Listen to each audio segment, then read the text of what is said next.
যাদবপুর কেন্দ্র এমন একটা কেন্দ্র যেখানে তৃণমূল যাকেই দাঁড় করাবে তাকেই তারা জেতাতে পারবেন। তাহা মিথ্যা, কোনোটাই সত্য না।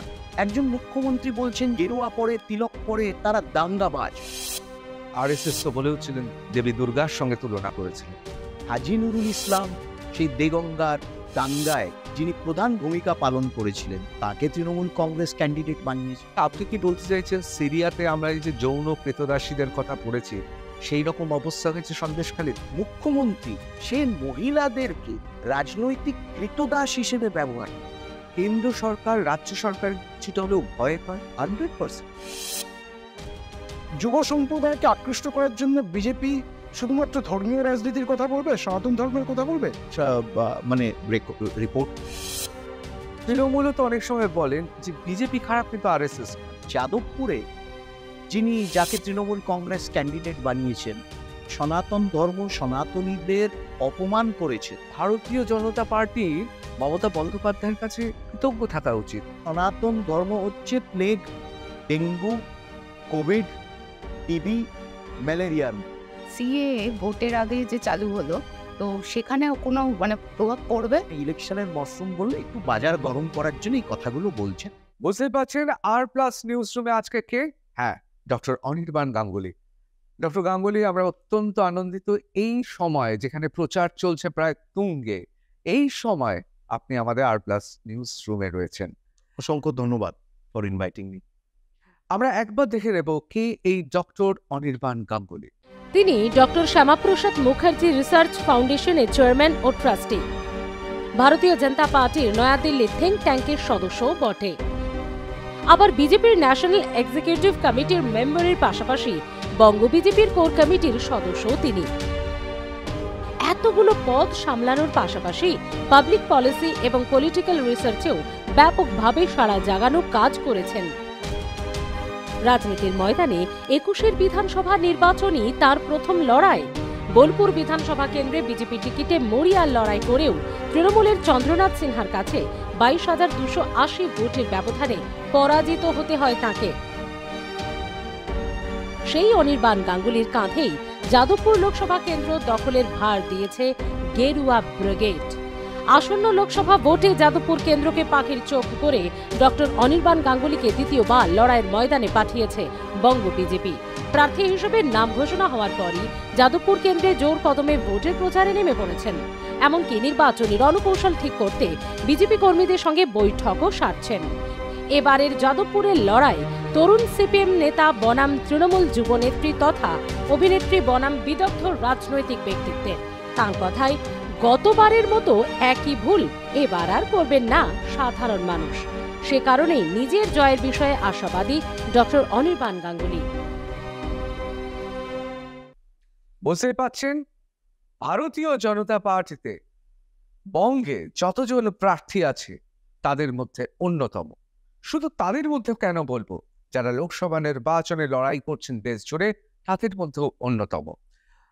ডক্টর অনির্বাণ গাঙ্গুলি, আমার প্রথম প্রশ্ন আপনাকে। আপনি সংস্কৃতবান, আপনি বিদ্বান, আপনার পড়াশোনা, আপনার কথা বলা, আপনার বাচনভঙ্গির মধ্যে একটা অনবদ্য বাঙালি ভদ্রলোকের ব্যাপার রয়েছে, যেটা আজকের রাজনীতিতে প্রায় দুর্লভ।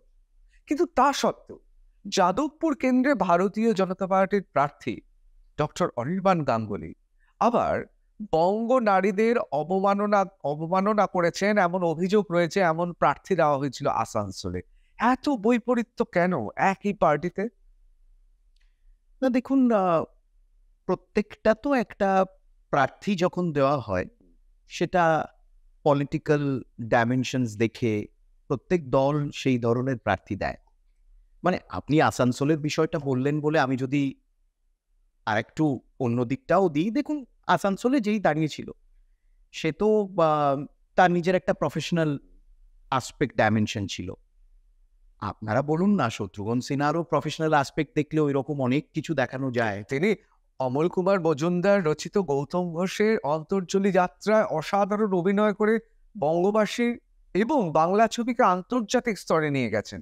কিন্তু অনেকে তো বলছেন পবন সিং সফট পর্নের নায়ক। না, আপনি মনে রেখেছেন শত্রুঘ্ন সিনহার এই দিকটা খুব ভালো, আপনাকে সাধুবাদ জানাই। বাঙালি মনে রেখেছে কিনা শত্রুঘ্ন সিনহাকে, সবাই তো শটগান হিসেবেই তাকে চেনে। কিন্তু আমার প্রশ্ন হলো যে হাজী নুরুল ইসলাম সেই দেগঙ্গার দাঙ্গায় যিনি প্রধান ভূমিকা পালন করেছিলেন, তাকে তৃণমূল কংগ্রেস ক্যান্ডিডেট বানিয়েছে। যাদবপুরে যাকে তৃণমূল কংগ্রেস ক্যান্ডিডেট বানিয়েছেন, সনাতন ধর্ম, সনাতনীদের যে আবেগে, ধর্মীয় আবেগে তিনি আঘাত হেনেছেন, অপমান করেছেন। মা বোনেরা যারা বাবা বিশ্বনাথ শিবকে, মানে যাকে দেবাদিদেব বলা হয়, তাকে যারা আরাধনা করেন রাত জেগে শিবরাত্রির দিন সর্বস্ব ত্যাগ করে, এই যাদবপুরে তৃণমূল কংগ্রেসের প্রার্থী তাদেরকে কটাক্ষ করেছেন, তাদের অপমান করেছেন, তাদের ধর্মীয় আবেগকে তিনি আঘাত করেছেন। তারা কি এই কথাগুলো ভাবে না? তাদের হয়ে এই কথাগুলো কে বলছে, বা তাদের দিকে কে এইগুলো পয়েন্ট আউট করছে? কথাগুলো ভাবা উচিত। ডক্টর গাঙ্গুলি, দেখুন, আপনি যে প্রসঙ্গে তুললেন এটা তো ঠিক। যে কোনো ধর্মে তার বিশ্বাসে কুঠারাঘাত করা, ভাবাবেগে আঘাত করা আমাদের দেশে অপরাধ। কিন্তু ভাবুন, পশ্চিম বাংলায় হিন্দু বাঙালির এমন কোনো রাজনৈতিক শক্তি নেই যে এর বিরুদ্ধে গর্জে উঠে অন্তত আদালত পর্যন্ত ব্যাপারটা গড়া। মানে আমি বলতে চাইছি, অবাঙালি হিন্দুদের দল হিসেবে অনেকে ভারতীয় জনতা পার্টির কথা বলছে। পশ্চিম বাংলায় হিন্দু বাঙালির কোনো রাজনৈতিক দল নেই। আর সেই জন্যে আপনার অভিযোগ যা করছেন আপনি সায়নী ঘোষ সম্পর্কিত, তাতে তো প্রতিবাদ করার কেউ নেই বাংলায়। মানুষ তো প্রতিবাদ করছে। দেখুন, যখনই ঘটনা হয়েছিল তারপরেও এবং আবার এখন, এটা মানুষের ইস্যু। এটা ভারতীয় জনতা পার্টি এই ইস্যুটাকে হাইলাইট করছে সেটা না। একটা সনাতন ধর্মীয় প্রধান দেশে, সেখানে একজন যিনি জনপ্রতিনিধি হতে চাইছেন, তার দল, যে দল একমাত্র মহিলা মুখ্যমন্ত্রী সেই দলের সারা ভারতবর্ষে যে দাবি করে, সেই দল তাকে কিভাবে নির্বাচিত করবে? তাকে কিভাবে তাদের জনপ্রতিনিধি সিলেক্ট করে তাকে দাঁড় করালেন? সেটা তাদের মানুষের প্রশ্নের উত্তর দিতে হবে। দেখুন, মানুষের মধ্যে এই সেন্টিমেন্টটা খুব স্ট্রং। একদিকে রাম মন্দিরের প্রাণ প্রতিষ্ঠার আমন্ত্রণপত্র প্রত্যাখ্যান করবে, এবং যারা শ্রীরামচন্দ্র বলে কেউ নেই, তার কোনো অস্তিত্ব নেই, যারা কোর্টেই দাবি করছে, তাদেরকে তিনি রাজনৈতিক পুনর্বাসন দিচ্ছেন। এবং অন্যদিকে এমন একজনকে দাঁড় করাচ্ছেন যিনি শিবেরও অপমান করেছেন। মানে তাদের কি আইডেন্টিটি? তাহলে তারা কি ধরনের রাজনীতি করতে চায়? তার মানে একটা সম্প্রদায়ের মেজরিটি বারবার তাদের সেন্টিমেন্টে আঘাত দেবেন, বারবার তাদের অপমানিত করবেন। তিনি যে জোটের অ্যালায়েন্স, মানে সেই জোট এখন যাই হোক না কেন, যাই এখন অবশিষ্ট আছে, সেই জোটের অ্যালায়েন্সে তিনি একজন তৃণমূল কংগ্রেস এবং তার সভানেত্রী একজন সক্রিয় সদস্য, সো টু সে। সেই জোটের অ্যালায়েন্সের ডিএমকে, সেই ডিএমকে মুখ্যমন্ত্রীর ছেলে পুত্র, তিনি বললেন সনাতন ধর্ম হচ্ছে প্লেগ, ডেঙ্গু, কোভিড, টিবি, ম্যালেরিয়ার মতো, এবং যারা সেই সনাতন ধর্ম পালন করে, সনাতন ধর্মকে একেবারে ইরাডিকেট করে দিতে হবে, ডেসিমেট করে দিতে হবে। শি ডিড নট কন্ডেম ইট। ওনাকে যখন জিজ্ঞেস করা হলো, উনি গোল গোল গোল গোল করে একটা উত্তর দিলেন। আমার যেটা ডক্টর অনিমেষ গাঙ্গুলিকে জিজ্ঞাসা করেন, এই যে ঋতুদা যেটা বলছিল, একদম ইয়াং ব্লাড, তো যুব সম্প্রদায়কে আকৃষ্ট করার জন্য বিজেপি শুধুমাত্র ধর্মীয় রাজনীতির কথা বলবে, সনাতন ধর্মের কথা বলবে, নাকি অন্য কোনো কিছু বলবে? আপনি যাচ্ছেন যখন, আপনি প্রচারে কি এই সনাতন ধর্মের বিষয়গুলো বলছেন, না যাদবপুরের মতো একটা বড় কেন্দ্রে ঐতিহ্যবাহীভাবে যারা গত 3টে ইলেকশন তৃণমূল কংগ্রেসের পক্ষে রয়েছে, তাদেরকে আপনি সেই যুব সম্প্রদায়কে আকৃষ্ট করার জন্য আপনি কি বলবেন এক্স্যাক্টলি? এইটা তো একটা পয়েন্ট, এটা এই নিয়ে, এটা এবং এটা ধর্মের রাজনীতি, এটা একটা ফ্যাক্ট, ইট হ্যাজ হ্যাপেন্ড, এবং এটা মানুষ বলছে, আমরা বলছি না, মানুষ বলছে এবং আমরা বলছি। কিন্তু কথাটা হলো যে আমাদের যুব সম্প্রদায়ের কাছে যেটা মনে রাখতে হবে, যেটা আমরা গিয়ে বলছি, যে এটা এমন একজনকে নির্বাচিত করার ইলেকশন যিনি তৃতীয়বারের জন্য প্রধানমন্ত্রী হবেন এই দেশের, এবং যার যুব সম্প্রদায়ের সাথে, যুবক যুবতীদের সাথে অসাধারণ কানেক্ট। এই ন্যাশনাল ক্রিয়েটার্স অ্যাওয়ার্ড যেটা উনি করলেন, এটা কোনো প্রধানমন্ত্রী এইভাবে ওনার যে কানেক্ট এবং গত 10 বছরে ইউথদের জন্য আমার ন্যাশনাল এডুকেশন পলিসি যদি ধরা হয়, স্পোর্টস যদি ধরা হয়, টেকনোলজিক্যাল এনকারেজমেন্ট উনি যেভাবে করেছেন, এই যে স্টার্ট আপের যে পুরো কনসেপ্টটা, এই যে পুরো স্টার্ট আপ, মানে উনি নিজে বলছেন এটা খুব ইন্টারেস্টিং যে 10 বছর আগে স্টার্ট আপ নিয়ে কোথায় কথাবার্তা হতো, আজকে start up is the in thing, AI is the in thing. অর্থাৎ প্রধানমন্ত্রী নরেন্দ্র মোদী এমন একটা রোডম্যাপ তৈরি করছেন, he is working according to that roadmap, যেটা আগামী 25 বছর ভারতবর্ষের অগ্রগতির একটা রোডম্যাপ, এবং সেখানে ইউথদের একটা প্রধান ভূমিকা এবং একটা কনস্ট্রাকটিভ ভূমিকা, যেখানে youth is empowered, equipped to lead that March. আমি এই কথাগুলোই বলছি, এই কথাগুলোই আমাদের বিশেষত্ব, এই কথাগুলোই আমরা যদি সঠিকভাবে এবং খুবই সচেতন, যারা প্রথমবার এবারে ভোট করছে তারাও সচেতন, যারা দ্বিতীয়বার করছেন সাধারণ নির্বাচন তারাও একটা ইলেক্টোরেট, ইউথ ইলেক্টোরেট যেটা, সেটা খুব সচেতন, তারা বোঝে। এবং একটা হচ্ছে তাদের দেশের প্রতি তাদের কমিটমেন্ট, দেশের অগ্রগতির প্রতি তাদের কমিটমেন্ট, এটাতে আমার কোনো সন্দেহ নেই। এবং এই কথাগুলো আমরা তাদেরকে বলছি, এবং তাদেরকে বলার আগে আমরা বুঝতে পারছি তারা জানে, তারা অনেক বেশি করে ফলো করছে, এবং সেই জন্য এই সেগমেন্টটা অবশ্যই রয়েছে। এবং অন্যদিকে আপনি যে কথাটা বললেন খুব গুরুত্বপূর্ণ কথা, এবং এই কথাটা আমি বলছি যে 2009 প্রথম যাদবপুর জেতালো তৃণমূল কংগ্রেস, কিন্তু 2009 থেকে 2024 এমন প্রার্থী তারা 3 বার দিয়েছেন যে প্রার্থী দ্বিতীয়বার কোনোদিন এখানে দাঁড়ায়। এবং আপামর জনসাধারণ এই যাদবপুর লোকসভার বিভিন্ন প্রান্তে গিয়ে আমি যা বুঝতে পারি, তারা এসে যে কথাগুলো বলে, তারা তাদের জনপ্রতিনিধিকে কোনোদিন দেখেন। আর তার মানে আপনি কি বলছেন যে যিনি প্রাক্তন সাংসদ এখানে অভিনেত্রী, তিনি এমন অবস্থায় আর যাদবপুরে নেই যে তিনি দ্বিতীয়বারের জন্য ভোট চাইতে পারেন? না, তিনি তো নিজেই চাইছেন না। না, তিনি চাইছেন না, মানে তিনি এমন কিছু কাজ করেননি যা করেন, মানে তিনি তার মানে রেকর্ড কার্ড যাই বলুন, মানুষের রেকর্ড কার্ড তো একটু অন্যরকম বলছে। কেন, অনেক প্রকল্প যেগুলো পৌঁছয়নি গ্রাউন্ডে, জনপ্রতিনিধিকে তারা ক্রাইসিসের সময় দেখতে পারেনি, কোভিডের সময় তার দেখা পায়নি তারা, মানুষের অনেক অভিযোগ। এবং কথাটা হলো যে যিনি জনপ্রতিনিধি 2019 থেকে 24 ছিলেন, তিনি বললেন যে তিনি আর মানসিক অত্যাচার, মানসিক চাপ এবং কাজ করতে পারছেন না, তিনি ইলেকটোরাল পলিটিক্স থেকে সরে দাঁড়াতে চাইছেন। অর্থাৎ তার দলের দিকেই তিনি ইঙ্গিত করে বললেন। আমার কথা হচ্ছে যে তাহলে এটা মনে হচ্ছে না যে ম্যান্ডেটের সাথে একটা খুব হালকাভাবে এই ম্যান্ডেটকে নেওয়া, একটা কেন্দ্র বারে বারে তাদের জেতাচ্ছে, এমন একজনকে দাঁড় করাচ্ছে। প্রথমবার যিনি দাঁড়ালেন তিনি গায়ক, তিনি কবি, না তিনি জনপ্রতিনিধি, বোঝা গেল না।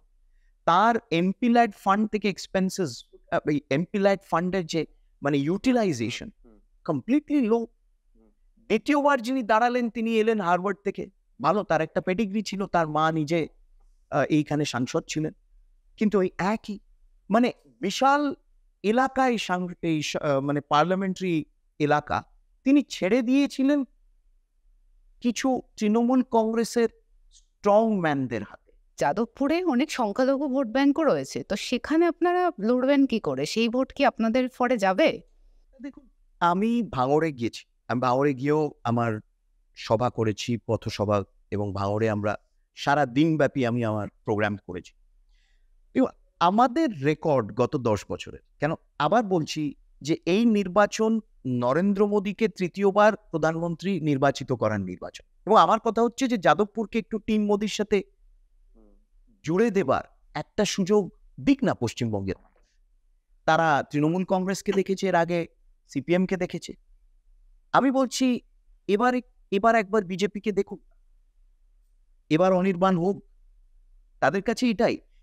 এবং বিশেষ করে মাইনরিটিদের একটা কথা আমরা বারবার বলছি, এবং সেটা প্রধানমন্ত্রী নিজেও বলেছেন, যে তার গত 10 বছরের record as prime minister, his performance, কোনো একটি উদাহরণ পাওয়া যাবে না যেখানে কোনো সম্প্রদায় ভিত্তিক ডিসক্রিমিনেশন হয়েছে in terms of development. CA ভোটের আগে যে চালু হলো, তো সেখানে কোনো মানে প্রভাব পড়বে? না, আমার মনে হয় যারা আমার মনে হয় যারা খুব সচেতন, মাইনরিটিদের মধ্যেও যারা সচেতন, তারা বোঝে পরিষ্কারভাবে যে সিএ কোনো নাগরিকত্ব কেড়ে নেওয়ার আইন নয়।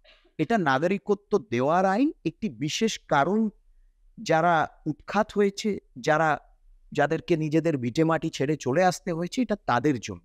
এটা কোনো ভারতীয় নাগরিকের আইন, মানে নাগরিকত্ব কেড়ে নেওয়ার আইন না। কিন্তু সেখানে তো বলা নেই যে মুসলিমরাও নাগরিকত্ব পাবেন। না, কিন্তু এটা পরিষ্কার, সেখানে কেন বলা থাকবে? কেন এটা হচ্ছে মুসলিমরা নাগরিকত্ব পেতে পারে, এটা পার্লামেন্টের ফ্লোরে বলেছেন কেন্দ্রীয় স্বরাষ্ট্রমন্ত্রী, কিছুদিন আগেও বলেছেন, সবাই বলছেন যে যারা ভারতের নাগরিক হতে চায় এই ক্যাটেগরির বাইরে, পারসিকিউটেড না, কিন্তু তারা নাগরিক হতে চায়, they can follow the usual procedure. তারা অ্যাপ্লাই করবে, নাগরিকত্ব পাবে, ফলোইং দ্য ডিউ প্রসেস, সেটাও রয়েছে। এখানে কাউকে নাগরিকত্ব ডিনাই করা হচ্ছে না।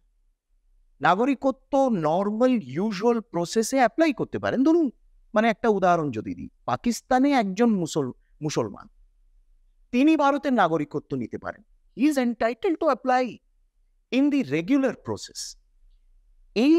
এদের জন্য যাদের নামাঙ্কিত করা হয়েছে, এরা ইতিহাসে, কেন আমরা পশ্চিমবঙ্গে বসে আছি, আমরা পার্টিশন, দেশভাগ এবং দেশভাগের যে বিশেষ করে যাদবপুরের যারা রয়েছেন, তারা তো জানেন, আরো বেশি করে জানেন আমাদের যারা উদ্বাস্তুদের সমস্যা, তারা জানেন, তারা বুঝতে পারবে যে এই আইনটা কেন কতটা একটা ইমোশনাল। আমি অনেক মেসেজেস পেয়েছি, আমাদের মনোভাব। আপনি বলছেন সিএ তাহলে যাদবপুর লোকসভা কেন্দ্রে, বিশেষ করে বিভিন্ন জায়গায় যে কলোনি রয়েছে, যারা ওপার বাংলা থেকে এসেছিলেন, তাদের কাছে সিএ এর জন্য ভারতীয় জনতা পার্টি আগের থেকে আরো শক্ত জায়গায় এসে দাঁড়িয়েছে। আমি বলছি তারা বুঝতে পারবে এটা কেন আনা হয়েছে। এইটা একটা প্রতিশ্রুতি যারা আমাদের ফাউন্ডিং ফাদার্সরা দিয়েছিল, তাদেরকে যারা ওপারে রয়ে গেছিল। এবং শ্যামাপ্রসাদ মুখোপাধ্যায় নেহেরু মন্ত্রিসভা থেকে 19শে এপ্রিল 1950 সালে, যখন সেই অল্প বয়সে কেন্দ্রীয় মন্ত্রী হওয়ার পর তিনি পদত্যাগ করেছিলেন এই কারণে যে আমরা তাদেরকে সুরক্ষা দিতে পারছি না। আমরা প্রতিশ্রুতি দিয়েছিলাম সুরক্ষা দেব এবং এদিকে এলে পুনর্বাসন দেব, আমরা কোনোটাই করতে পারছি না। আমরা অর্থাৎ নেহেরু সরকার সেই সময়, সেই জন্য আমার কোনো মৌলিক নৈতিক অধিকার নেই পদে থাকার, আমি ইস্তিফা দিচ্ছি। এবং তারপর তিনি পুরো সেই আন্দোলন শুরু করলেন। অবশ্যই এই ঐতিহাসিক প্রেক্ষাপটটা আমাদের বুঝতে হবে। যারা আজকে বলছেন ডিটেনশন ক্যাম্প, তারাও জানে এটা সত্যি না। তারা রাজনীতির জন্য এই মরশুম, মানে ইলেকশনের মরশুম বললে একটু বাজার গরম করার জন্য এই কথাগুলো বলছেন। মুখ্যমন্ত্রী, পশ্চিমবঙ্গের মুখ্যমন্ত্রীও জানেন যে এইগুলো কোনোটাই যা তিনি বলছেন ডাহা মিথ্যা, কোনোটাই সত্য না। কিন্তু we are in the election season, তো মোর দ্য মেরিয়ার প্রোপাগ্যান্ডা।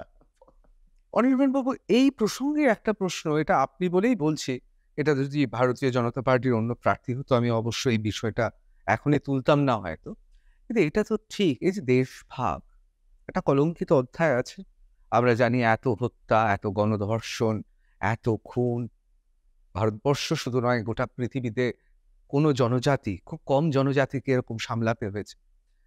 এমনকি আপনি যদি পূর্ব এবং পশ্চিম পাকিস্তানেরও সময় ভাগ দেখেন, এতটা হয়তো ওখানেও হয়নি, যে নৃশংসতা এখানে হয়েছিল।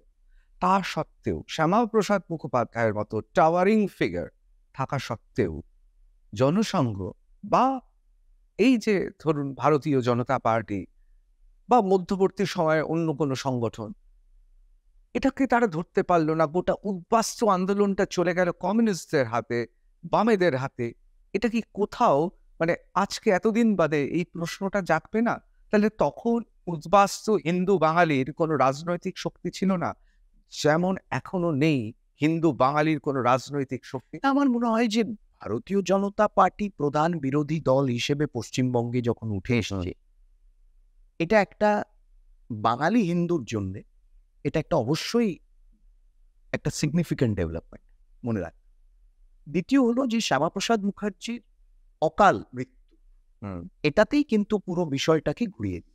আপনি বলছেন একটা শূন্যস্থান, নেতৃত্বের শূন্যস্থান, এবং সেই শূন্যস্থানটা অন্তত পশ্চিমবঙ্গে পূর্ণ করতে পারেনি জনসংঘ। কেন সেই সময় জনসংঘ গ্রো করছে, তিনি জনসংঘ গঠন করার 1.5 বছরের মাথায় মারা গেলেন এবং নেহেরু প্রতিজ্ঞা করেছিল আই উইল ক্রাশ জনসংঘ। সেই প্রেক্ষাপটে পরিস্থিতিতে জনসংঘের বিভিন্ন জায়গায় নিজের যে রুট স্ট্রাইক করা, সেটা কেন ন্যাশনাল স্টেচার, ওনার মতন স্টেচারের ন্যাশনাল লিডারও ছিল না জনসংঘের কাছে। ইট ডেভেলপড ওভার দি ইয়ার্স। কিন্তু একটা কথা মনে রাখতে হবে, আমাদের প্রথম সাধারণ নির্বাচনে Jana Sangh sufficient members of the legislative assembly MLA পেয়েছিল পশ্চিমবঙ্গ থেকে, এবং সেই এমএলএ পাওয়ার দরুন আচার্য দেবপ্রসাদ ঘোষ প্রথম রাজ্যসভায় যায় জনসংঘ থেকে 1952-তে।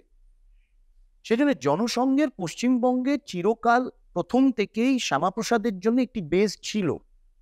উদ্বাস্তু আন্দোলনের তিনি নেতৃত্ব দিয়েছিলেন, এবং নদিয়া মানে বিস্তীর্ণ এলাকা জুড়ে তখন তিনি ট্যুর করেছিলেন, পাশে দাঁড়িয়েছিলেন, মানুষের পাশে রিপোর্ট এই সব করা, তাদের সাথে থাকা, তাদের পুনর্বাসন কিভাবে করবেন সেই নিয়ে মেঘনাথ শাহ, রাধাকমল মুখার্জি, রাধাকুমুদ মুখোপাধ্যায় পুরো একটা কমিটি গঠন করেছিলেন।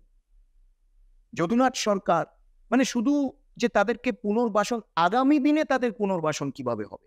তো ওনার জীবন, ওনার কাজ, কর্মকাণ্ড এই প্রেক্ষাপটে পড়লে বোঝা যায় he had a long term plan, he had a long term objective, যেটা উনি আস্তে আস্তে আনফোল্ড করছিলেন, এবং ওনার মৃত্যু ঘটল। সেই জন্যই কিন্তু আমাদের একটা বলা যেতে পারে we lost A lot of ground, আমরা এগোতে পারলাম।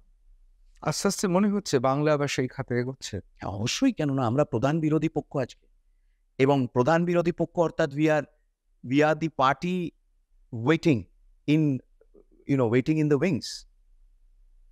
অবশ্যই এগোচ্ছে, কেন ইনক্রিমেন্টালি গত 10 বছরে পশ্চিমবঙ্গে যেভাবে ভারতীয় জনতা পার্টি মানুষ অ্যাকসেপ্ট করেছে, Bharatiya Janata party incremental growth in seats, in vote percentage, এত সংঘর্ষ, এত বিরোধিতা সত্ত্বেও যে আমরা এখানে দাঁড়াতে পেরেছি। এবং মানে আবার ইতিহাসে যদি মনে করা যায়, আজ থেকে যখন 98 সালে ঘাসফুলের যখন পার্টি গঠন হলো, সেই ইনিশিয়াল বেশ কয়েক বছর আমরাই তো সমবেদনা জ্ঞাপন করেছিলাম। না, আপনারা তো অনেকে মনেই পাশে করেন, ছিলাম। আরএসএস তো বলেও ছিলেন, দেবী দুর্গার সঙ্গে তুলনা করেছিলেন, এবং এটাও তো মমতা বন্দ্যোপাধ্যায়ের দল। কাকে দেবী দুর্গা সাহা? মমতা বন্দ্যোপাধ্যায়। না না না, এটা কি উনি বলছেন নাকি? না কি না, বললেন? এটা আমরাই বলছি, আমরাই তো শুনে। না, আমার তো অন্তত কোথাও আমার শোনা নেই যে আরএসএস তাকে দেবী দুর্গা বলেছে। মানে 2011 সময় তো বলা হয়েছিল। না, আমার রেকর্ডে অন্তত নেই, হতে পারে হয়তো। এবং না, আমি বলছি তৃণমূলও তো অনেক সময় বলেন যে বিজেপি খারাপ কিন্তু আরএসএস ভালো। না, আমি তো আগেও বলেছি, আমি তোমাকেও বলেছি, যদি উনি সেটা মনে করছেন যে আরএসএস ভালো বিজেপি খারাপ, তো ছেড়ে দিক, উনি আরএসএস জয়েন করুন না। আরএসএস এর রাষ্ট্রীয় স্বয়ং সেবিকা সমিতি বলে রয়েছে, এবং খুব স্ট্রং মহিলাদের সংগঠন। উনি আরএসএস জয়েন করুন, প্রচুর অ্যাক্টিভিটিস রয়েছে। কিন্তু কোথাও মনে হয় না ভারতীয় জনতা পার্টি মমতা বন্দ্যোপাধ্যায়ের ব্যাপারে অকৃতজ্ঞ? তার কারণ আমার মনে হয় সেটা, I think she is extremely. আমি উল্টোটা বলছি, ভারতীয় জনতা পার্টির মমতা বন্দ্যোপাধ্যায়ের কাছে কৃতজ্ঞ থাকা উচিত, আরএসএস এর কৃতজ্ঞ থাকা উচিত। কারণ এই যে বাম কংগ্রেস অধ্যুষিত এই শক্তিগুলোকে পরাস্ত করে ভারতীয় জনতা পার্টির কাছে এই জায়গায় নিয়ে যাওয়া উনি নিয়ে এসছেন, এবং বামেদের আমলের সঙ্গে 2011 পরিবর্তনের পর আরএসএস এর যে শাখা এবং যে সদস্য বেড়েছে, সেটার জন্য তো আপনাদের কৃতজ্ঞ থাকা উচিত। আমি অঙ্কটা বুঝতেই পারছি না। আরএসএস এর স্বয়ংসেবকদের ওপর গালাগালি করছেন, তাদের ওপর প্রহার হচ্ছে, ভারতীয় জনতা পার্টির 150 ওপর কার্যকর্তা মারা গেছে। আমরা গ্রো করছি, পশ্চিমবঙ্গের মানুষ চায়, তারা সন্দেশখালী মডেল চায়, তারা একটা সুস্থ পরিবেশ চায়, পরিষ্কার পরিবেশ চায়, তারা একটা ভবিষ্যৎ দেখতে চায়। তারা পশ্চিমবঙ্গকে আবার তার ওই শুধু আবার জগৎসভায় শ্রেষ্ঠ আসন লবে, এটা একটা গান না, তারা একটা বাস্তবায়িত করতে চায়, এবং তারা ভারতীয় জনতা পার্টির মধ্যে কিন্তু তারা পসিবিলিটিটা দেখে, এবং সেই জন্যই আমরা গ্রো করছি। আমরা তার দয়ায় কিন্তু এখানে গ্রো করছি না। কেন্দ্র সরকার, রাজ্য সরকার কিছুটা হলেও ভয় পায়, মানে কেন্দ্রীয় সরকার ভয় পায়, আমি আপনাকে বলি, যেমন ধরুন পার্কস্ট্রিটের ঘটনা, ধরুন সিবিআই আধিকারিক যারা আছেন তাদের যেমন চ্যাংদোলা করে নিয়ে চলে যাওয়া হলো পার্কস্ট্রিট থানায়, অথবা ধরুন শেখ শাহজাহান 50 দিনের বেশি সময় পেয়ে গেলেন। ধরুন আমার বিরুদ্ধেও যদি কেন্দ্রীয় এজেন্সি এরকম অভিযোগ থাকে, আমাকে 50 দিন যদি সময় দেয়, যে কোনো মানুষ তার বিরুদ্ধে যা অভিযোগ সত্যি মিথ্যে যাই হোক 50 দিনে প্রায় 2 মাসের কাছাকাছি সময় সে গুছিয়ে ফেলবে। এই যে সবসময় ভয়ে ভয়ে চলে কেন্দ্রীয় এজেন্সি বা কেন্দ্র সরকার পশ্চিমবাংলায়, আপনার মনে হয় না এগুলো কোথাও না, এটা ভয় ভয়ে চলার না। আমরা তো একটা ডিউ প্রসেস অফ ল সবসময় কেন্দ্রীয় সরকারকে সেটা অনুসরণ করতে হবে। After all it is the union government. চাইলে অনেক কিছু খুব দ্রুত গতিতে করা যায়, কিন্তু ডিউ প্রসেস অফ ল যেহেতু সেটা লিগাল, তার একটা entirely legal dimension, court monitoring চলছে। এবং মনে রাখতে হবে যে যারা ইনভেস্টিগেটিভ এজেন্সিস, দে আর নেভার অপারেশনাল এজেন্সিস। তারা অপারেশন করে না, এবং যে এজেন্সিসরা অপারেশন করে তারা অপারেশন করে, সেটা আমাদের মনে রাখতে হবে। এখানে ভয়ের কোনো প্রশ্নই নেই। কেন্দ্রীয় সরকার সঙ্ঘীয় ঢাঁচা মতে একটি সিস্টেমের মধ্যে তাকে কাজ করতেই হবে। প্রশ্নটা যেটা করা উচিত ছিল যে তার ব্লু আইড বয়, যাকে বলছে সমাজসেবী, পপুলার লিডার, সে মহিলাদেরকে রাজনৈতিক কৃতদাস হিসেবে ব্যবহার করেছে, এবং সে তার অধিকৃত, তার পার্টির মার্কা মারা রেকগনাইজ লিডার, যাকে আজ অব্দি মুখ্যমন্ত্রী একবারের জন্য ক্রিটিসাইজ করেন। তাহলে আপনি কি বলতে চাইছেন সিরিয়াতে আমরা এই যে যৌন ক্রেতদাসীদের কথা পড়েছি, সেই রকম অবস্থা হয়েছে সন্দেশখালী? 100% না হলে ভাবা যায়? মানে আমি তো অনুরোধ করব যে যাদবপুরে যিনি ক্যান্ডিডেট হয়েছেন তৃণমূল কংগ্রেসে, তিনি অন্তত সমবেদনা জ্ঞাপন করবেন। না হলে রাত্রির ভাবা যায় যে পিঠে বানাতে ডাকা হচ্ছে এবং তাদেরকে রেখে দেওয়া হচ্ছে সেখানে। এই পশ্চিমবঙ্গ কি আমরা চাই? সেই জন্য ওই যে আমি বামেদের ওই প্রশ্নটা করছি যে আপনারা কি এই পশ্চিমবঙ্গ চান? আগে তো এই পশ্চিমবঙ্গকে আমাদেরকে মুক্ত করতে হবে, তারপর আমাদের আইডিওলজিক্যাল লড়াই থাক না। Let us fight. বিরোধী ভোটে যাদবপুরে বামেরাই তো সবচেয়ে বেশি ক্ষতি করবে আপনার, কারণ বিরোধী শক্তি ভাগ হয়ে গেলে শাসকের সুবিধা। না, আমি সেইভাবে দেখুন, আমি ক্ষতি লাভের কথা ভাবছি না। আমি বলছি যে আমরা কি ধরনের পশ্চিমবঙ্গ চাই। Certainly we don't want the Sandeshkhali model Paschimbanga. আমরা চাই না যে বাংলায় রিফর্ম রেনেসন্সের কথা লোকে বলে, যেখানে স্বাধীনতা সংগ্রামের নেতৃত্ব মহিলারা দিয়েছিলেন, মানে এক এক নাম বলা যেতে পারে, সেই বাংলায় স্বাধীন ভারতবর্ষে সন্দেশখালী হবে, এটা আমরা কি মেনে নিতে পারি?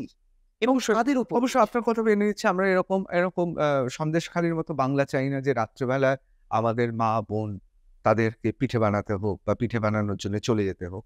কিন্তু এটাও তো ঠিক, বাংলা সংস্কৃতিতে এইরকম হতে পারে না। সকালবেলায় উঠে আমরা সবাই বন্দনা করব, তারপর গোমূত্র দিয়ে খুব ভালো মতো মুখ ধুয়ে পুজো পাঠ করব। বাংলা তো সবসময় একটা এগিয়ে থাকা। কে বলেছে গোমূত্র পুজো পাঠ করতে হবে? এটা কেউ বলেছে? আমাদের ম্যানিফেস্টোতে অন্তত নেই, আমাদের নেতারা কেউ বলেনি। কিন্তু এটা হচ্ছে গোয়েবলসের প্রোপাগ্যান্ডা, যেটা অল্টারনেট আমাদের অপোজিশন পলিটিক্যাল পার্টি বলে। কিন্তু আমার প্রশ্ন হলো, তাহলে আমাদের এই কথাটাও ভাবতে হবে। এটা তো ছেড়েই দাও, এটা this is absolutely no meaning. কিন্তু একজন মুখ্যমন্ত্রী রামনবমীর 2 দিন আগে বলছেন আল্লাহর নামে খতম করে দিতে পারবে না। একজন মুখ্যমন্ত্রী বলছেন যারা গেরুয়া পরে, তিলক পরে, তারা দাঙ্গাবাজ। অনির্বাণ বাবু, তাই যদি সত্যি হয়, ফেডারেল স্ট্রাকচারের সমস্ত শর্ত মেনেও কেন্দ্র সরকার তো ব্যবস্থা নিতে পারতো, সে ব্যবস্থা তো নেয়। কি ব্যবস্থা নেবে? আমরা আর্টিকেল 356-এ বিশ্বাস করি না। নরেন্দ্র মোদীর রেকর্ড গত 10 বছরে দেখে নেবে, তাহলে নরেন্দ্র মোদী এবং ইন্দিরা গান্ধীর মধ্যে পার্থক্য থাকে। তারা 90 বার আর্টিকেল 356 ইম্পোজ করেছে, 10 বছরে একবারও নরেন্দ্র মোদী করেন। That is his approach.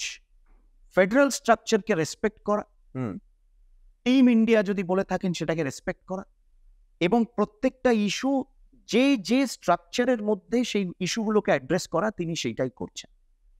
এবং সেই জন্য কেন্দ্রীয় সরকারের যা ব্যবস্থা নেওয়ার সেটা তারা করছে। ইনভেস্টিগেটিভ হোক, এনকোয়ারি বেসড হোক, লিগালি হোক, তারা সেটা করছে। খুব ভালো কথা। নরেন্দ্র মোদীর সরকার, কেন্দ্রীয় সরকার, তারা আর্টিকেল 356-কে খুব একটা রিলাই করে না। কিন্তু বিহারের সরকার ভাঙে, মহারাষ্ট্রের সরকার ভাঙে, অন্যান্য যে কোনো জায়গায় যেখানে গঠবন্ধন করে বিরোধী শক্তি রয়েছে, সেখানকার বিরোধী শক্তি থেকে বিধায়কদের ভাঙিয়ে নিয়েছে, সেখানকার সরকার ফেলে দেওয়া হয়। বা নিজেদের সরকার তৈরি করা হয়। এটা তো ওয়ান কাইন্ড অফ 356, হয়তো সরাসরি আর্টিকেলটাকে ইম্পোজ করা হলো না, কিন্তু সেখানকার সরকার ভেঙে দিয়েছে। অন্য দল যদি তাদের নিজেদের বিধায়কদের বা নিজেদেরকে একত্রিত রাখতে পারছে না, সেটা তো আমাদের, ইটস নট আওয়ার ফল্ট। মানে you are a recognised political party, আপনাদের ইলেক্টেড রিপ্রেজেন্টেটিভ রয়েছে, ইউ হ্যাভ আ স্ট্রাকচার, সেই স্ট্রাকচারের মধ্যে আপনারা আপনাদের বিধায়ক এবং নেতাদের একসাথে রাখতে পারছেন না। How are we to blame for that? মানে অন্যান্য রাজ্যে, মানে ত্রিপুরার example, opposition wants to join hands with us, how are we to blame for that? অন্যান্য বিভিন্ন যে রাজ্যে, ওড়িশাতে যদি নবীন পটনায়ক বলেন যে আমরা ভারতীয় জনতা পার্টি নরেন্দ্র মোদীর সাথে আমরা কাজ করতে চাই, how are we to blame for that? তার মানে ব্র্যান্ড মোদি তার এতটাই গ্যারেন্টি এবং ওয়ারেন্টি এবং ক্রেডিবিলিটি যে অন্য ব্র্যান্ডরা বলছে যে ভাই আমাদের আর ব্র্যান্ড নেই, আমরা ছেড়ে দিচ্ছি, আমরা ব্র্যান্ড মোদির সাথে কাজ করতে চাই। তো সেখানে আর্টিকেল 356 অঘোষিত, যে কোনো মানেই হয় না, কোনো মানেই হয় না। এমনকি এইখানে শাসক দলের মধ্যে অনেকে আছে যারা ভেতরে ছটপট করছে, তারা ওই ব্র্যান্ড মোদিতে বিশ্বাস করে এবং তারা জানে যে দিদির ওয়ারেন্টি এবার শেষ হয়ে যাচ্ছে, এই ওয়ারেন্টিতে আর কোনো দম নেই এবং ভাইপোর গ্যারেন্টির তো কোনো মানেই নেই, এক্সপায়ারি বিয়ন্ড এক্সপায়ারি হয়ে গেছে, কিন্তু তাদের আর যাবার কোথাও জায়গা নেই, সেজন্য তারা খুব ভেতরে বিচলিত, কিন্তু কিছু করতে পারছে না। যাদবপুরের মানুষ গত 5 বছর যাকে দেখলেন, যে সাংসদকে, প্রাক্তন সাংসদকে, তিনি গ্ল্যামার ওয়ার্ল্ড থেকে এসেছেন এবং এই মুহূর্তে তৃণমূল যাকে দান করিয়েছে সায়নী ঘোষ, তিনিও এককালে গ্ল্যামার ওয়ার্ল্ডে কাজ করতেন, এখন হয়তো তাকে সেইভাবে দেখা যায় না। অন্যদিকে তরুণ প্রজন্মের যারা রয়েছে তাদের কাছে সৃজন এই নামটা কিন্তু খুব আকর্ষণের একটা নাম। এই দুজনের বিরুদ্ধে লড়তে আপনার যে ব্যক্তি সত্তা, আপনার শিক্ষাগত যোগ্যতা, আপনার বাচনভঙ্গি প্রচারে বেরিয়ে কতটা কাজে আসছে এবং এই ভোট ব্যাংকে কতটা প্রভাব পড়বে? আমার দ্বিতীয় প্রশ্ন, যদি যাদবপুরের মানুষ এবার আপনাকে জিতিয়ে আনেন, সেক্ষেত্রে দ্বিতীয় এবং তৃতীয় স্থান কে পেতে পারে, কি মনে হয়? না, আমি বলছি দেখুন, আমি তো আমার কোনো গ্ল্যামার নেই, আর I can't even call myself youth, I'm already on the other side. কি করব? আমি একজন নিপাট বাঙালি, একেবারে মাটির মানুষ এবং একদম বাঙালি ভদ্রলোক, মানে ভালোবাসি বাংলাকে, ভালোবাসি বাঙালি, একটা মানে পশ্চিমবঙ্গ যাতে এগোয়, বড় হয়, সেই তার যে পোটেনশিয়াল সেটা রিয়েলাইজ করা, আমি এইসব স্বপ্ন দেখি। সেই স্বপ্ন দেখার এবং সেটাকে বাস্তবায়িত করার জন্য একটা তো প্ল্যাটফর্ম লাগে। তো যাদবপুরের মানুষকে সেই জন্য বলছি যে না আমি নায়ক, না নায়িকা, না গায়ক, গ্ল্যামার নেই, কিছু নেই, কিন্তু একটা কাজ করার সুযোগ দিন। অনেক তো নায়ক নায়িকা সব দেখলেন, একটা কাজ করার সুযোগ দিন। এবং আমরাই তো কেন্দ্রে ক্ষমতায় রয়েছি, আমাদেরই তো মানে সর্বোচ্চ জনপ্রিয় প্রধানমন্ত্রী এই গত কয়েক দশকে আমাদেরই তো তিনি। আমরা কেন্দ্রে ক্ষমতায় রয়েছি এবং আমরা যদি জিতি যাদবপুরে, অনেক কাজ করার সুযোগ থাকবে টিম মোদির সাথে। এই যে যাদবপুর লোকসভাকে যদি টিম মোদির সাথে জুড়ে দেওয়া যায়, অসাধারণ কাজ। কেন? যাদবপুরের একটা প্রেস্টিজ রয়েছে, একটা ঐতিহ্য, একটা ইতিহাস আছে, যাদবপুরের মানুষের নিজস্ব একটা সাইকি রয়েছে। সেই সাইকিটা যাদবপুর কেন সারা দেশের মানুষ জানবে না? Oh it's a great Lok Sabha seat, এরকম কেন করা যেতে পারে? এই মানুষকে বলতে পারি। আমার তো আর, সেই জন্য বললাম, I am not youth and I don't have glamour. আর দ্বিতীয় বিষয়টা, যদি যাদবপুর আপনাকে জিতিয়ে আনে, দ্বিতীয় এবং তৃতীয় কে হতে? আমি দ্বিতীয় তৃতীয় কথা ভাবছি না, যে জিতে গেল সে জিতে গেল, এবং দ্বিতীয় তৃতীয়র কোনো স্থান নেই, তারাও জানেন সেটা। কিন্তু হ্যাঁ, আমরা যেটা শিখেছি, আমাদের রাজনৈতিক ট্রেনিং হচ্ছে, যারা আমাদের জন্য ভোট দিয়েছে, আমাদেরকে দিয়েছে, তাদের জন্যও কাজ করব। যারা আমাদের ভোট দেয়নি, সমর্থন করেনি, তাদের জন্যও আমরা কাজ করব। এটা হচ্ছে BJP model, Narendra Modi model, এবং এর কিন্তু কোনো ব্যতিক্রম হবে না। অবশ্যই। কিন্তু অনির্বাণবাবু, একটা কথা তো আমাকে বলতেই হবে। আমি জানি দর্শকরা জানেন, অনেকে জানেন, আমরা যারা খবর রাখি তারাও জানি যে দিল্লিতে আপনি যে জায়গায় রয়েছেন, যে ক্ষমতার প্রাণ কেন্দ্রে, যে অল ইন্ডিয়া আপনার ঘোরাফেরা, আপনার বিচরণ, সেখান থেকে যাদবপুরে কেন আপনাকে পাঠানো? ভারতীয় জনতা পার্টি তো উত্তরবঙ্গে অনেক বেশি শক্তিশালী, নিদেন পক্ষে পুরুলিয়া বাঁকুড়াতেও শক্তিশালী। এইরকম বাঘের মুখে ফেলে দেওয়ার কারণ কি? তার কারণ আপনার যা বিদ্যা বুদ্ধি, আপনি যেভাবে এগোচ্ছেন, আপনার গোটা বাঙালিদের মধ্যে খুব কম লোকের সেই রকম জায়গায় এমনকি ভারতীয় জনতা পার্টির অন্য নেতৃত্বে সেই ক্ষমতা আছে? আমরা তো একটা সময় শুনতাম আপনি তো হচ্ছেন ভারতীয় জনতা পার্টি যাদের মুখ্যমন্ত্রী মুখ মনে করা হয় তাদের মধ্যে অন্যতম। সেখানে আপনাকে যাদবপুরে ফেলে দিল। এটা কি বঙ্গ বিজেপির কোনো কারোর কৌশল? আমি বোলপুরেও দাঁড়িয়েছিলাম, বাঘের মুখে। বোলপুরও খুব টাফ সিট, সেই অর্থে বোলপুরেও দাঁড়িয়েছিলাম। সেজন্য আমরা ওইভাবে বিবেচনা করি না। দল যেটা করতে বলে আমরা সেটাই করি। There's no looking right and left. এই নির্দেশ এসছে, এখানে দাঁড়াতে হবে, নো ক্যালকুলেশন, ঝাঁপিয়ে পড়ি আমরা। এবং আমাদের 100% দিই। এটাই হলো আমাদের ট্রেনিং। এবং এটা আমরা শিখেছি নরেন্দ্র মোদীকে দেখে, তার নেতৃত্বকে দেখে। আজকে না, গত 30 বছর তিনি যে নেতৃত্ব দিচ্ছেন ভারতীয় জনতা পার্টি, একেবারে মানে গ্রাসরুট থেকে উঠে এসে যেভাবে তিনি দিয়েছেন, প্রত্যেকটা সিচুয়েশনে তিনি যেভাবে লিড করেছেন, এটা তার থেকেই শেখা। কিন্তু সেই জন্য ওই ক্যালকুলেশনটা করি না। মিস করছেন? কি করছি? মিস করছেন কি? অনুব্রত মণ্ডলকে? না, মানে তখন যখন বোলপুরে ছিলেন প্রতিদিন অনুব্রত বাবুর তো হুঙ্কার শুনতেন। হ্যাঁ, শুনতাম। এবং সেই হুঙ্কারের ফলও পেলেন তিনি। অনেকে বলেন আপনাকে দিল্লিতে গিয়ে যারা অত্যন্ত প্রভাবশালী, ক্ষমতাশালী, তাদেরকে গিয়ে আপনি অনুব্রত সম্পর্কে আপনি এমন রিপোর্ট দিয়েছেন যে এখন তিনি তিহার জেলে। আমার ওসব ক্ষমতা নেই, আর আমাদের রিপোর্টের উপর কিছু হয় না। আইনি ব্যবস্থা, আইনের ইনভেস্টিগেশনের মাধ্যমেই হয়। আমি খুব সাধারণ একজন কার্যকর্তা ভারতীয় জনতা পার্টির। হ্যাঁ, কিন্তু চোখে চোখ রেখে আমি লড়াই করেছিলাম। এবং আর্মচেয়ার পলিটিশিয়ান যে আমি না, সেটাও আই প্রুভড। এবং বোলপুরের মানুষের অসাধারণ সমর্থন এবং ভালোবাসা আমি পেয়েছি, এবং সেটা আমি কোনোদিন ভুলব না। এবং আমি বলি অ্যাজ অ্যান অ্যাসাইড, আমি বলি যে বাংলার ইতিহাসে 3 জন বোলপুর থেকে হেরেছিলেন এক অর্থে। সিদ্ধার্থ শঙ্কর রায়, প্রণব মুখোপাধ্যায় এবং অনির্বাণ গাঙ্গুলি। দেখা যাক কি হয়। বাহ, আপনার তুলনাটা খুব ভালো লাগলো। আমি নিজে তুলনাটা করলাম না, কিন্তু আপনি তুলনা করলেন না, আপনার ভালো লাগলো। আপনার যে বিরোধী এবং যারা এই ধরনের প্রার্থী তাদের প্রতি আপনার সম্মানটাও আমার ভালো লাগলো। আমি একেবারে শেষ অংশে চলে আসছি। ইতিহাস পড়তে ভালোবাসেন? মানে মুঘল সম্রাট? যখনই সময় পাই তখনই কন্টিনিউয়াসলি, ওটা একটা আমার প্যাশন, বিশেষ করে স্বাধীনতা সংগ্রামের ইতিহাস। আমি বলবো যে আপনার ইতিহাস পড়া এবং ইতিহাসের প্রতি আপনার অনুরাগ আমি জানি, কিন্তু কোথাও মনে হয় না যে ধরুন মুঘল সম্রাটরা যতটা ক্ষমতাশালী ছিল, তাদের থেকে অনেক ক্ষমতাশালী লোকজন কিন্তু দক্ষিণ 24 পরগনা, উত্তর 24 পরগনায় আছেন। যেমন শেখ শাহজাহান ছিলেন, আপাতত তিনি অবশ্য শ্রীঘরে। আরো অনেকে আছেন এরকম, আরো অনেককে পাবেন। তাদের সম্পর্কে নতুন করে জানছেন, বুঝতে পারছেন যে মুঘল সম্রাটদের থেকেও বেশি দাপট এখানে কারোর।